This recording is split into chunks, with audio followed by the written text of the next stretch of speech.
The massive chamber stretched high above Elena Vasquez's head, its crystal walls glowing with soft blue light. She stood alone at the center of the room, surrounded by hundreds of alien beings who would decide humanity's fate. The air felt thick and heavy, making it hard to breathe. Ambassador Vasquez had prepared for this day for months. She knew every word she would say, every argument she would make. But looking up at the towering forms of the Galactic Council members, she felt very small. The Vorthak Elder floated above the others, its body made of pure energy wrapped in flowing robes.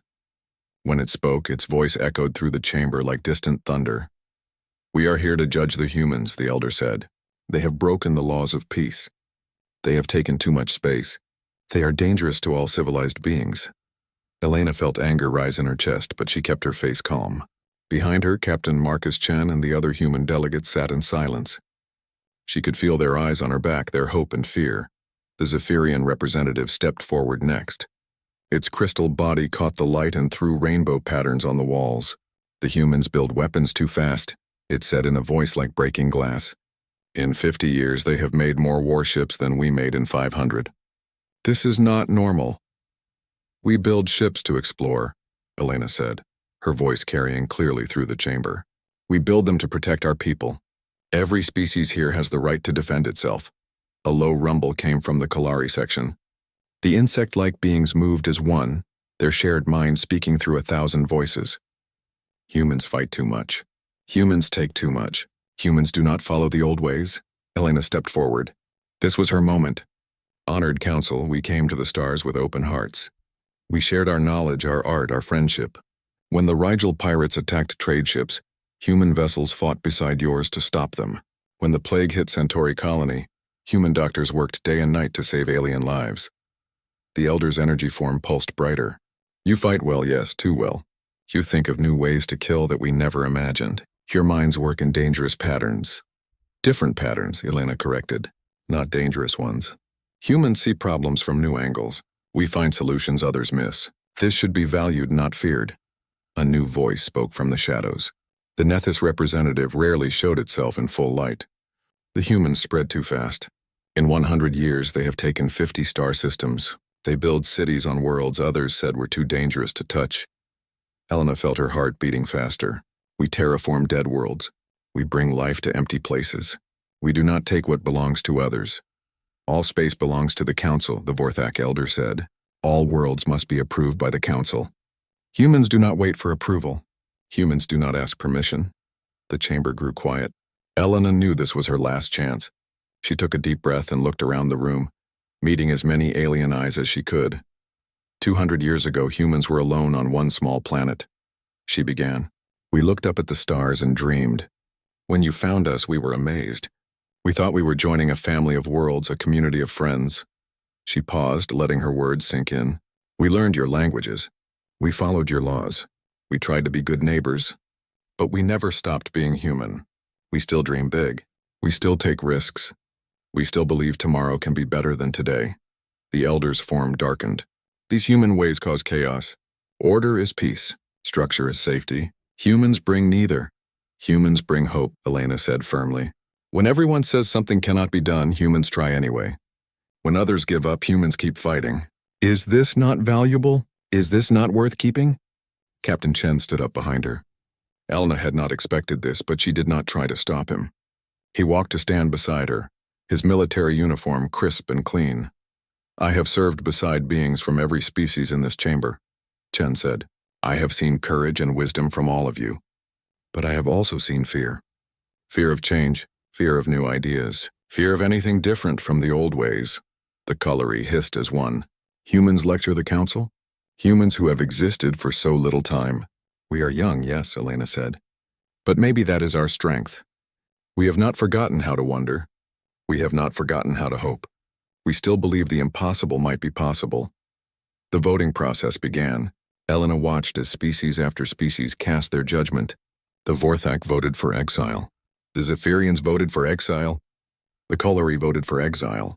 Only 3 species voted to let humans stay, and Elena was not surprised which ones. The younger races, the ones who still remembered what it felt like to be new. When the final count was announced, Elena felt the floor seem to drop away beneath her feet. 847 votes for exile. 3 votes against. The decision is made, the Vorthak Elder announced. Humans will leave Council space within 10 standard years. All human colonies in Council territory will be given to other species. All human ships must go beyond the galactic rim. Any human found in Council space after this time will be arrested. Elena wanted to scream. She wanted to cry. Instead, she stood straight and tall. The human delegation acknowledges the Council's decision, she said. We will comply with your orders. Good, the Elder said. Perhaps in exile, humans will learn to be more civilized. As the Council members began to leave, Elena remained standing in the center of the chamber. Captain Chen moved to her side. What do we do now? He asked quietly. Elena looked up at the crystal ceiling where stars could be seen through the transparent dome. Somewhere out there beyond the galactic rim lay unknown worlds and empty space. We go home, she said. We tell our people what happened, and then we pack everything we can carry. You think we can make it out there, beyond the rim? Elena smiled for the first time since entering the chamber. Captain, we are humans. We turned a dead rock into a garden world. We built cities in the clouds of gas giants. We learned to travel faster than light in less than 50 years. She started walking toward the exit, her footsteps echoing in the empty chamber. They think exile will break us. They think sending us away will make us disappear. They are wrong. Captain Chen fell into step beside her. What makes you so sure? Elena paused at the chamber doors and looked back one last time. The crystal walls still glowed with soft light, but the room felt cold now. Empty. Because they just gave us an entire frontier to explore, she said. They gave us unlimited space to grow and build and dream. They meant to punish us. She walked through the doors and into the corridor beyond. Her voice carried back to Chen as he hurried to catch up. Instead, they set us free. The great doors of the council chamber closed with a soft whisper. Inside, emergency lights dimmed the crystal walls to darkness. Outside, Elena Vasquez began planning humanity's greatest journey yet. Dr. Sarah Kim stared at the test results on her computer screen for the 3rd time. The numbers were impossible, but they were also real. She had done something no scientist before her had managed. Computer, run the simulation again, she said to the empty laboratory. The holographic display showed the same result. Perfect preservation of living tissue at near absolute zero temperatures. No cell damage, no memory loss. Perfect revival after months in suspended animation. Sarah leaned back in her chair and smiled. 3 billion humans needed to travel farther than anyone had ever gone before. Now she had found a way to make that journey possible. The door to her lab opened with a soft hiss. Elena Vasquez walked in, looking tired but determined. In the 6 months since the council's decision, Elena had barely slept. She was now Director of Colonial Affairs, the person in charge of moving humanity's entire civilization. How bad is it? Elena asked, settling into a chair across from Sarah's desk. Which part? The good news or the bad news? Start with the bad news. I've had enough good news today to make me suspicious. Sarah pulled up a star chart on the main display. The Galactic Council wasn't lying when they called the area beyond the rim unexplored. We have no idea what's out there. No safe routes, no friendly ports, no emergency supplies. Elena nodded grimly. And the good news? I solved the population problem. Sarah switched the display to show her test results. Perfect cryostasis. We can put 90% of our people to sleep and wake them up when we find somewhere to live. How long can they stay under? Years, maybe decades if needed. Elena's eyes widened. Sarah, you beautiful genius. This changes everything. Over the next months, the Exodus fleet took shape. Engineers worked around the clock to convert cargo ships into massive sleeper vessels. Each ship could carry 50,000 people in cryostasis, with small crews to keep watch during the journey. Captain Marcus Chen commanded the scouting division from his ship, the Odyssey. His job was to find humanity a new home in the vast unknown beyond the galactic rim. It was the most important mission in human history. Chen stood on the bridge of his ship, looking at the star charts. Behind him, his crew worked quietly at their stations. They all knew they were flying into empty space with no guarantee of return. Captain, his navigator called out. We're approaching the rim boundary. Through the main view screen, Chen could see the edge of known space. Beyond it lay only darkness and scattered stars. No shipping lanes. No space stations. No rescue ships if something went wrong. Take us through, Chen ordered.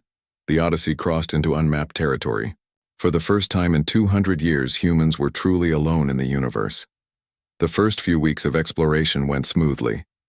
Chen's ships found several star systems with planets, but none suitable for human life. Too hot, too cold, too much radiation, not enough water. Then they encountered the Void Wraiths. Chen was reviewing survey reports when alarms started screaming throughout the ship. The bridge lights flickered and went out, replaced by emergency red lighting. "Report," Chen shouted over the noise. "Unknown contact, sir," his sensor officer called back. "It's not showing up on normal scanners. Only the quantum detectors are picking it up." Through the view screen, Chen saw something that made his blood run cold. A shape made of pure energy was flowing around his ship like water. Where it touched the hull, systems began to fail. "All ships, evasive action," Chen ordered. "Get us out of hyperspace now!" The Odyssey dropped back into normal space, but the energy being followed them. Chen watched in horror as it passed through the ship's shields like they were not there. "Sir, it's draining power from our engines," the engineering officer reported. "If this keeps up, we'll be dead in space," Chen thought fast. The creatures seemed to be attracted to their power systems. But what if they could confuse it somehow? "Shut down all non-essential systems," he ordered. "Then bring them back online in random patterns. Keep changing the power flow, sir." "Do it!" The crew followed his orders. Lights went on and off throughout the ship. Systems started and stopped without pattern. The energy being, which had been moving steadily toward the reactor, suddenly stopped. It seemed confused. The random power changes made it pause, hovering uncertainly around the ship's hull. "Full power to engines," Chen ordered. "Get us out of here while it's distracted."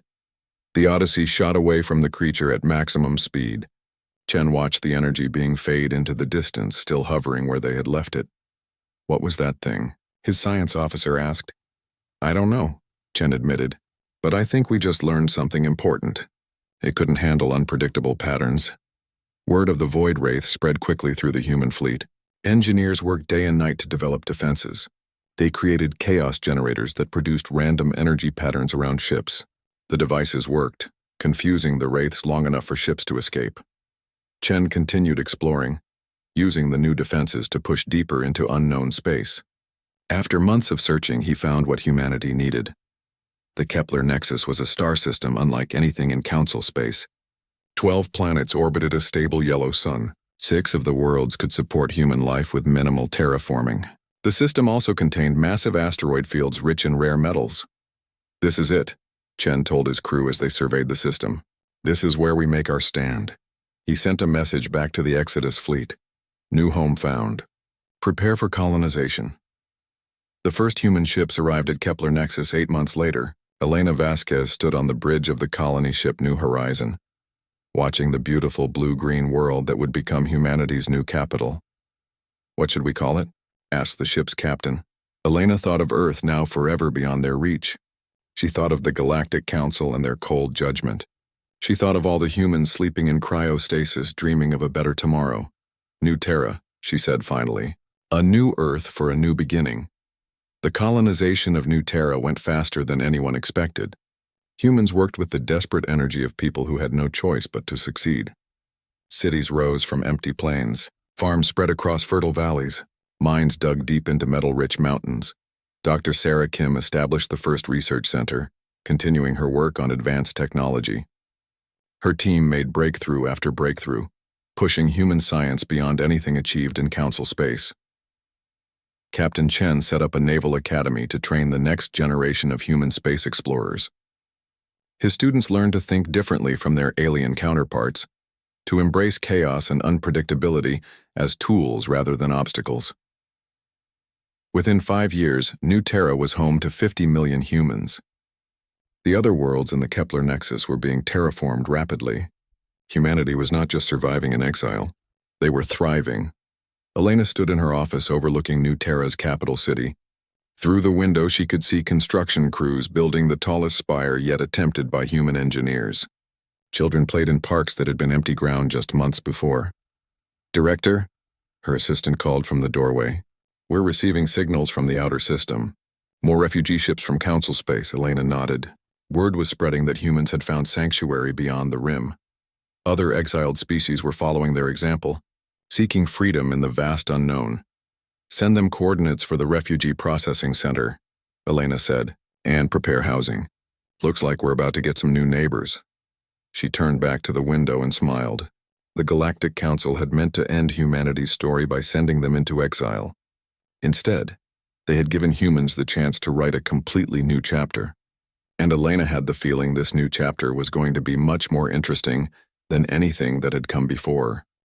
50 years had passed since the first human ships crossed the galactic rim.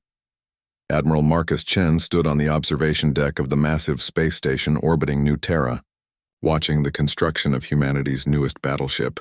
The vessel was longer than a city block and packed with weapons that would have amazed the Galactic Council. Chen was no longer the young captain who had discovered the Kepler Nexus. His hair was gray now, his face lined with years of command, but his eyes still held the same fire that had driven him to explore the unknown. "Impressive, isn't it?" asked General Isabella Rodriguez, joining him at the viewing window. She was younger than Chen, born on New Terra after the exile. Her entire life had been shaped by humanity's new reality beyond the rim. "The council said we were too violent," Chen replied, watching the ship's weapon systems being installed. "I wonder what they would think of this." "They would probably be terrified," Rodriguez said with satisfaction. "Good. Fear makes people honest." The two officers watched in comfortable silence as human engineers swarmed over the battleship's hull. This ship represented everything humanity had learned in 50 years of independence.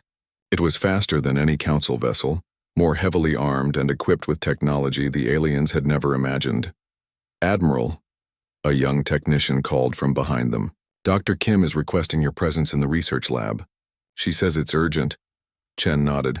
Dr. Sarah Kim was nearly 80 years old now, but her mind was as sharp as ever.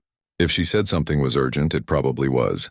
The research complex had grown into a small city of its own. Humans from across the Terminus sector came here to study and learn. Chen found Dr. Kim in her private laboratory, standing before a strange metal archway that hummed with energy. "Sarah, please tell me you haven't invented another way to accidentally blow up a planet," Chen said. Kim laughed, her voice still strong despite her age. "Nothing so dramatic, Marcus. But this might be even more important." She activated the archway. The air inside it shimmered and twisted like looking through water. Then, impossibly, Chen could see through to another room entirely. "A doorway," he breathed. "You built a doorway through space, quantum tunneling on a macro scale," Kim explained. "We can move ships, supplies, even people instantly across thousands of light years. No more months of travel time, no more fuel cost for long journeys." Chen stared at the impossible device. "Sarah, this changes everything. With this technology, we could connect every human world instantly. Our fleet could strike anywhere in the galaxy and be home for dinner." "There's more," Kim said, her eyes twinkling with excitement. "The energy we learned to harness from the void wraiths.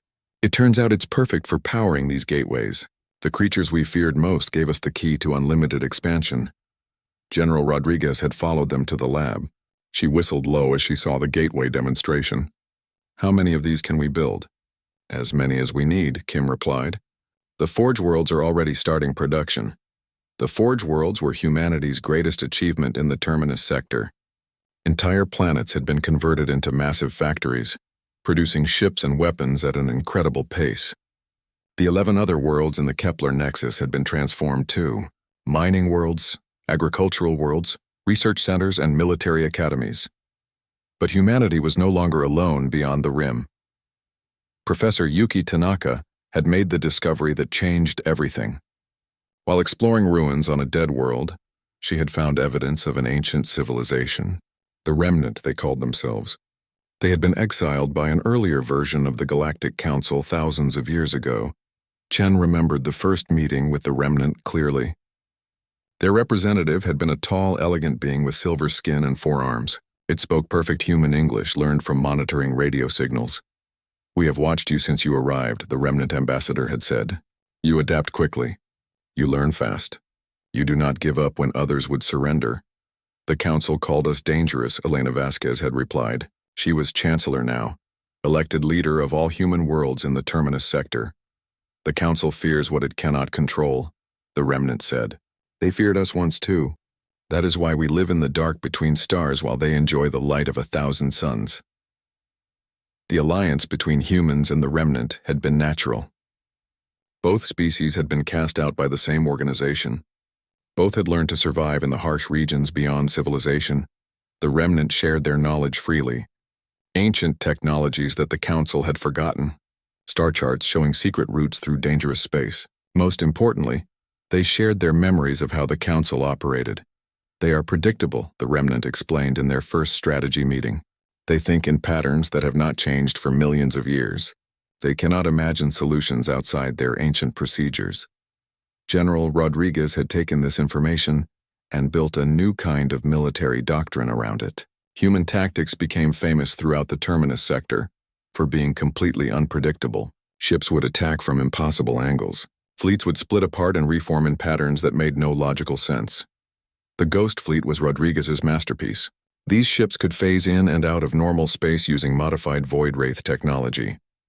They appeared without warning, struck with devastating force, and vanished before the enemy could respond. Chen had seen the Ghost Fleet in action during the battle with the Crimson Horde, a group of space pirates that had been terrorizing the outer systems. The pirate fleet had been 3 times larger than the human force, but it had not mattered. Human ships had appeared from nowhere, striking vital targets before fading back into the void. The pirates had fired at empty space while human weapons tore their formation apart. Within an hour, the entire horde had been destroyed or captured. The enemy cannot fight what they cannot understand, Rodriguez had explained to her officers. Make them afraid of shadows. Make them doubt their own sensors. Victory belongs to whoever controls the chaos. Now standing in Dr. Kim's laboratory, Chen could see the next phase of human expansion taking shape. With quantum gateways and Ghost Fleet technology, humanity could project power anywhere in the galaxy. There's something else you need to know, Kim said quietly. Our long-range sensors have detected massive energy signatures from the galactic core. Something is moving out there. Something big. Chen felt a chill run down his spine. How big? Big enough to threaten the entire galaxy, Kim replied. Including the Galactic Council. Show me. Kim led them to the sensor station. The display showed a map of the galaxy with pulsing red dots spreading outward from the center. We call them Devourers, Kim explained. They appear to be some kind of machine intelligence. They consume everything in their path. Matter, energy, even information itself. Chen studied the display.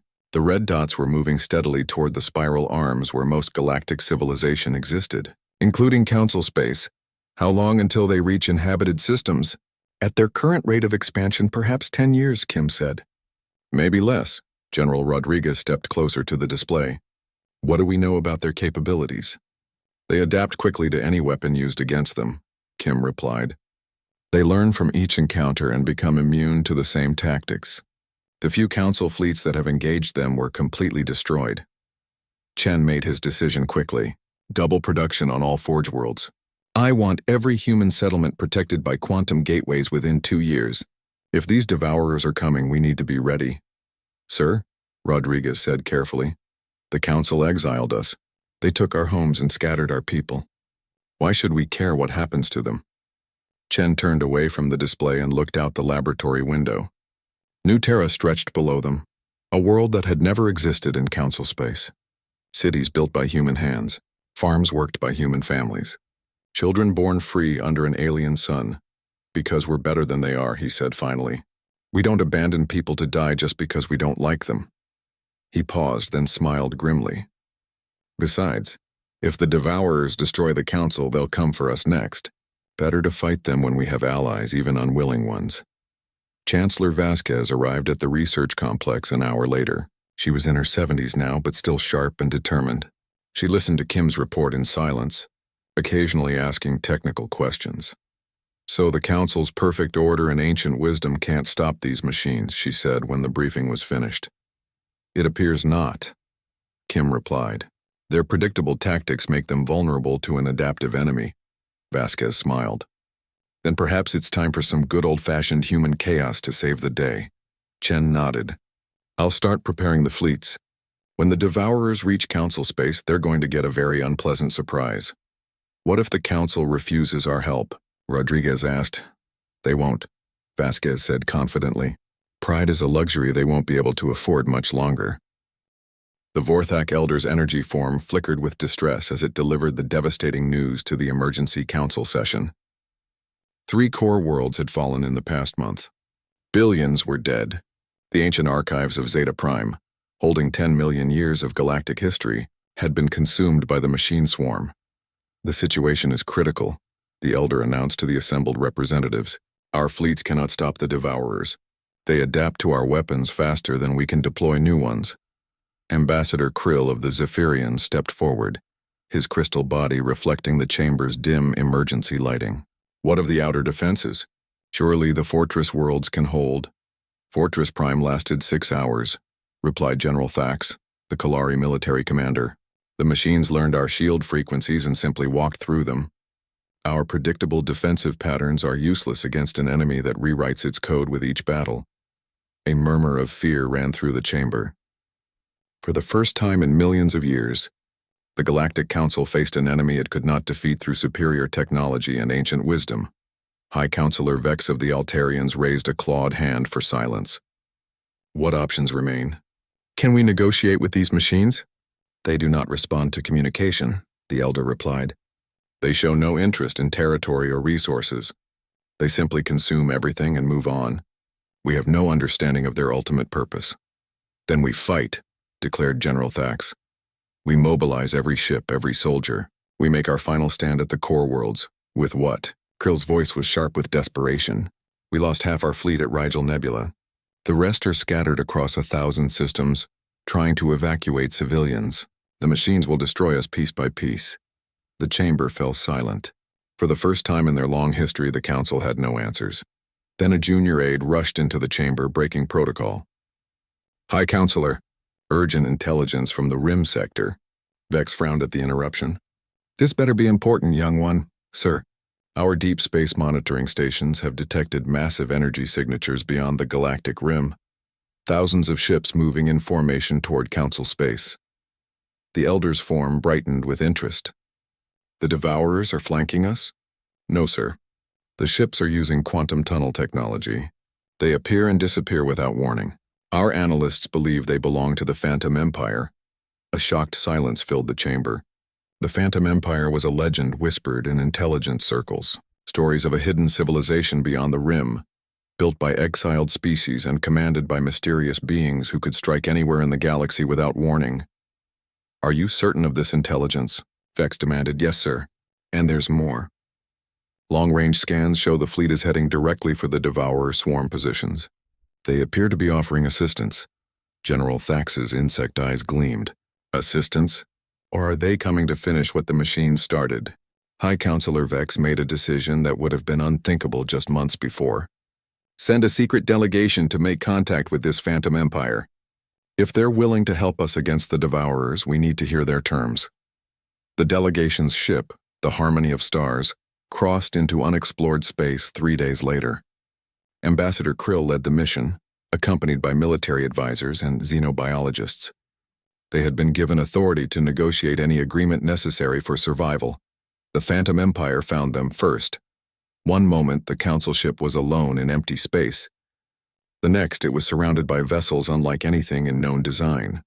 The ships seemed to flicker in and out of reality, their hulls covered in strange energy patterns that hurt to look at directly. Unknown vessels. This is the Council ship Harmony of Stars. Krill transmitted. We request permission to open diplomatic communications. The response came immediately in perfect Council standard. This is Admiral Marcus Chen of the Terran Confederation Navy. Permission granted. Prepare to be escorted to New Terra. Krill's crystal form shimmered with shock. Terran? The humans? But they had been exiled decades ago. How could they command such advanced technology? The journey to New Terra took only minutes through the quantum gateway network. Krill stared in amazement as they emerged near a massive space station orbiting a blue-green world. The system was bustling with activity. Shipyards, defense platforms, and civilian traffic filled the space around the planet. This is impossible, whispered Dr. Van, the delegation's xenobiologist. Humans were primitive when we exiled them. How did they build all this? Admiral Chen's voice came over the communication system. Welcome to the Terminus Sector, Ambassador Krill. Chancellor Vasquez is waiting to meet with you. The meeting took place in New Terra's Capitol building, a soaring structure that combined human architecture with alien influences. Elena Vasquez looked older than Krill remembered. but her eyes held the same determination that had impressed the council years before. "Ambassador," she said as Krill entered the chamber, "I understand the council faces some difficulties." Krill's diplomatic training kept his voice steady despite the desperate circumstances. "Chancellor Vasquez, the Galactic Council requests assistance against the machine entities threatening civilized space. The same council that exiled my people for being too dangerous? Circumstances have changed." Elena smiled coldly. "Yes, they have. You called us chaotic and unpredictable. Now you need someone chaotic and unpredictable to save you from an enemy your order and wisdom cannot defeat. Will you help us?" Elena was quiet for a long moment. When she spoke again, her voice was softer. "Tell me about your losses, Ambassador. How many worlds? How many people?" Krill provided the grim statistics. 12 systems completely consumed, 50 billion beings dead or missing, the Devourer swarm growing stronger with each victory. "And your military response? Conventional fleet actions, coordinated defensive strategies, standard siege protocols. All predictable," Elena said. "All logical. All exactly what the machines expect you to do." She stood and walked to a window overlooking the city. "General Rodriguez, please join us." Isabella Rodriguez entered the chamber, her uniform crisp and her bearing confident. She was younger than Elena, born in exile, shaped by humanity's new reality. "General, please explain our tactical doctrine to the ambassador." Rodriguez activated a holographic display showing a battle simulation. "We call it the Chaos Protocol. Instead of predictable formations, we use random attack patterns. Ships appear without warning, strike vital targets, and vanish before the enemy can respond. We change tactics constantly, never letting the opponent adapt to our methods." Krill watched the simulation with growing amazement. The human ships moved like schools of fish, flowing around enemy formations in patterns that seemed to make no sense. Yet somehow they always struck where the enemy was weakest. "This is madness," he said finally. "Exactly," Rodriguez replied with satisfaction. "Pure, beautiful madness. And it works." Elena returned to her seat. "Ambassador, I'm going to tell you something your people have never understood. Chaos is not the opposite of order. It's the source of all possibility. Your council has spent millions of years trying to eliminate uncertainty from the galaxy, but uncertainty is what makes life worth living. Will you help us or not?" Krill asked directly. "Yes," Elena said simply. "Not because you deserve it, not because you've apologized for exiling us, but because it's the right thing to do." She leaned forward. "But there will be conditions. Human forces will operate independently.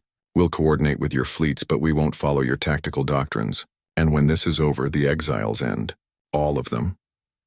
Not just for humans, but for every species your council has cast out over the years." Krill hesitated. The council would never agree to such terms under normal circumstances. But these were not normal circumstances. "I accept on behalf of the council," he said. "Then let's save the galaxy," Elena said. The joint human council fleet assembled at the edge of the Rigel sector, where the Devourer swarm was consuming its latest victim world. Admiral Chen commanded the human ghost fleet from the flagship Defiance, while General Rodriguez coordinated with council forces from the battle station Liberty. The Devourers had learned from their previous encounters with council forces. They expected coordinated attacks, defensive formations, and conventional siege tactics. They were prepared for logical, predictable responses. They were not prepared for humanity's gift for beautiful chaos. The battle began with the Devourers advancing in their usual formation, a dense swarm that consumed everything in its path. The Council fleet fell back according to standard defensive protocols, drawing the machines into a carefully prepared killing field. Then the Ghost fleet struck. Human ships appeared inside the Devourer formation, firing at point-blank range before vanishing again. They materialized behind the swarm, above it, below it, in places no logical tactical analysis would predict. The machines tried to adapt, but there was nothing to adapt to. Every human attack was different. Every ship moved in patterns that defied prediction. Some vessels flew straight at enemy positions in suicidal charges that somehow succeeded. Others danced around their targets like leaves in a storm, never where the enemy expected them to be. All council ships, Chen's voice came over the communication network. Execute Rodriguez Maneuver 7. The galactic core had never been so dark. The ancient star Omega Prime, which had burned for billions of years at the galaxy's heart, now flickered weakly behind a swarm of devourer machines. The mechanical entities had consumed 3/4 of the core systems. Growing stronger with each victory, Admiral Marcus Chen stood in the command center of the massive battle station Unity, watching the real-time display of the final devourer stronghold. Around him, beings from dozens of species worked side by side. Humans operated next to Vorthak energy forms. Zephyrian crystals interfaced with Kalari hive minds. Former enemies had become unlikely allies in the face of extinction. "Final count, Admiral," reported Colonel Martinez from the tactical station. "We have 50,000 ships from 37 different species, the largest fleet ever assembled in galactic history." Chen nodded grimly. It was impressive, but the numbers were deceiving. The Devourers had learned from every previous battle. They had adapted to every weapon, every tactic, every strategy the combined forces had used against them. "Sir," interrupted Dr. Sarah Kim from the science station, "I'm getting some unusual readings from the Devourer core structure. Professor Tanaka's team has identified what they believe is the central processing node." Professor Yuki Tanaka appeared on the communication screen from her research ship deep behind enemy lines. Her hair was white now, but her eyes still burned with curiosity. "Admiral, we've found it," she said excitedly. "The Devourer mothership isn't just commanding the swarm. It's processing all the data they've collected. Every battle, every encounter, every adaptation. It's all being fed into a single artificial intelligence. Where can we destroy it?" Chen asked. "That's the problem," Tanaka replied. "The AI is too smart. It predicts every move we make and counters it immediately. It's had millions of years to perfect logical combat algorithms." General Isabella Rodriguez joined the conversation from the flagship Chaos Bringer. "What about illogical combat algorithms?" "I don't understand," said Ambassador Krill, representing the Council forces. Rodriguez smiled. "The machines win because they can predict everything we do. They analyze our tactics and develop countermeasures faster than we can adapt. But what if we did something completely unpredictable? Something so chaotic that no logical analysis could anticipate it?" Chen felt a spark of understanding. "You're talking about humanity's gambit. The theoretical strategy we developed but never tested," Rodriguez confirmed. "It's so dangerous and unpredictable that we weren't sure our own forces would survive it." Chancellor Elena Vasquez appeared on another communication screen from New Terra. At 80 years old, she had refused to remain safely behind while her people fought for the galaxy's survival. "Explain the gambit," she ordered. Chen took a deep breath. "Instead of coordinated attacks, we deliberately fragment our fleet into completely independent units. Every ship captain acts on their own initiative with no central command. No communication, no coordination, pure chaos." "That's suicide," protested General Thax of the Kalari. "Without coordination, we'll be destroyed piecemeal." "Maybe," Rodriguez admitted. "But the Devourer AI won't be able to predict our moves because we won't know them ourselves until we make them. It's the ultimate expression of human tactical philosophy, organized chaos on a galactic scale." The debate continued for hours. Council representatives argued for conventional strategies. Military advisors warned of massive casualties. Scientists presented data showing the plan's low probability of success. In the end, it was Elena who made the decision. "We didn't survive exile by playing it safe," she said. "We didn't build an empire by following the rules. And we won't save the galaxy by doing what everyone expects us to do." She paused, looking directly at Chen. "Execute humanity's gambit." The final battle began 12 hours later. The combined galactic fleet approached the Devourer stronghold in standard formation, their movements coordinated and predictable. The mechanical swarm responded exactly as expected, moving to counter the anticipated tactics. Then chaos erupted. Every ship in the fleet suddenly broke formation. Vessels that had been flying in careful lines scattered in all directions. Some charged directly at the enemy. Others fled toward empty space. A few simply stopped and began spinning in place. The Devourer AI, which had successfully predicted every previous battle, suddenly found itself facing pure randomness. Its computational systems, designed to analyze patterns and predict outcomes, were overwhelmed by the sheer unpredictability of the human strategy. Captain Lisa Wang of the destroyer Wildfire found herself facing 3 Devourer ships alone. Instead of retreating or calling for backup, she accelerated directly toward the largest enemy vessel. At the last second, she activated her ship's quantum tunnel drive, appearing inside the enemy's defensive grid and firing everything she had. Lieutenant Commander James Park, commanding the cruiser Dancing Bear, decided to fly his ship upside down and backwards while firing randomly at anything that moved. His weapons officer had to constantly adjust targeting systems as Park performed impossible maneuvers that no tactical manual had ever described. The assault carrier Golden Dragon launched all its fighters simultaneously in different directions. Some pilots attacked the nearest enemies. Others flew in wide circles. A few headed straight for the Devourer mothership with no apparent plan beyond causing as much damage as possible. Throughout the battle zone, similar scenes played out thousands of times. Human captains, freed from the constraints of logical tactics, embraced their species' gift for creative chaos. They performed maneuvers that made no sense, attacked targets that seemed irrelevant, and generally behaved in ways that no computer could predict. The non-human crews, initially horrified by the apparent madness, began to understand the genius of the strategy.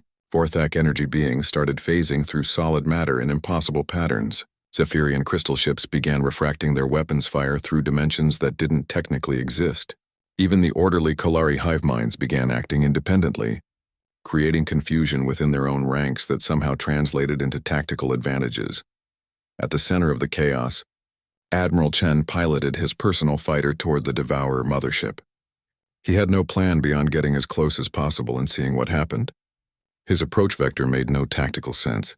He flew in a corkscrew pattern while broadcasting random poetry in ancient Earth languages. The Devourer AI tried desperately to analyze his movements, but there was nothing to analyze. Chen wasn't following any pattern because there was no pattern to follow. He was simply flying on instinct and hoping for the best. "Admiral," came Professor Tanaka's voice over the communication system. "The AI is starting to break down. The chaos overload is causing system failures throughout the Devourer network." Chen grinned as he dodged a blast of energy from the mothership's defenses. "All ships increase the chaos. Make them think we've gone completely insane." The human response was immediate and enthusiastic. Ships began performing even more impossible maneuvers. Some vessels flew in formation with their engines pointing the wrong direction.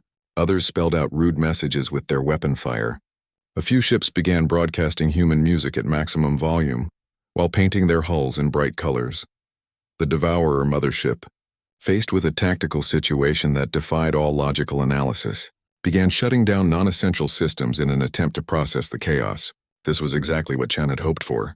"Now," he shouted into his communicator.